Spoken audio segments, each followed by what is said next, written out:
যিহেতু আপোনালোকে ADRE grade 4 এক্সামৰ বাবে প্ৰিপাৰেশ্যন কৰি আছে আৰু ভাবি আছে চাগে এক্সামৰ ডেট কেতিয়া আৰু এডমিট কাৰ্ড কেতিয়া আহিব, যদি আপোনালোকে জানিব বিচাৰে ভিডিঅ'টো সম্পূৰ্ণকৈ চাই থাকিব।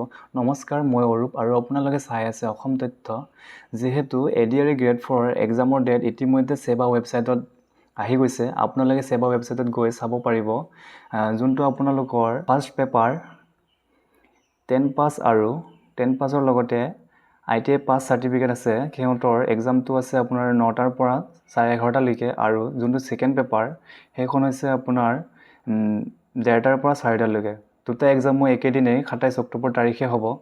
তো আপোনালোকে যোনে যোনে প্ৰিপাৰেশ্যন কৰি আছে এতিয়াৰ পৰা ভালকৈ কৰা ষ্টাৰ্ট কৰি দিয়ক। আৰু যোনটো আপোনালোকৰ এডমিট কাৰ্ড আছে, এডমিট কাৰ্ডখন আপোনাৰ প্ৰায় এক্সামৰ 13 দিন আগত অহাৰ সম্ভাৱনা আছে। যিহেতু গ্ৰেড 3 গোটেইখিনি এক্সামৰ এডমিট কাৰ্ড 13 দিন আগতে আহিছিলে। তো আপোনাৰ গ্ৰেড 4 এডমিট কাৰ্ডখন অক্টোবৰৰ 10ৰ পৰা 15 তাৰিখৰ ভিতৰত অহাৰ সম্ভাৱনা আছে। আৰু আপোনালোকৰ এক্সামটো দুটা কেটেগৰীত হ'ব, আপোনালোকে গমেই পাইছে চাগে। এটা হৈছে 10 পাছ আৰু এটা হৈছে 8 পাছ। আৰু দুটা এক্সামৰ সময় বেলেগ বেলেগ। 10 পাছটোৰ আপোনাৰ ৰাতিপুৱা 9 বজাৰ পৰা 11:30 বজালৈ আৰু 8 পাছটো 1:30 বজাৰ পৰা 4 বজালৈ।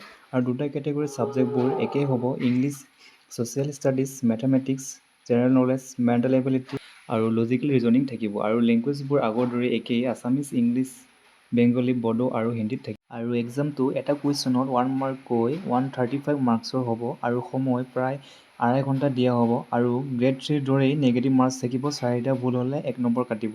আৰু ন'টিফিকেশ্যনৰ লিংকটো ডিছক্ৰিপশ্যনত দিয়া হৈছে, আপোনালোকে ভালদৰে চাই ল'ব। আৰু ভিডিঅ'টো লাইক শ্বেয়াৰ কৰি দিব যাতে সকলোৱে গম পায়। আৰু যদি আমাৰ চেনেলটোত নতুনকৈ আহিছে তেনে চেনেলটো ছাবস্ক্ৰাইব কৰি ল'ব যাতে আহিবলগীয়া আপডেটবোৰ পাই থাকে।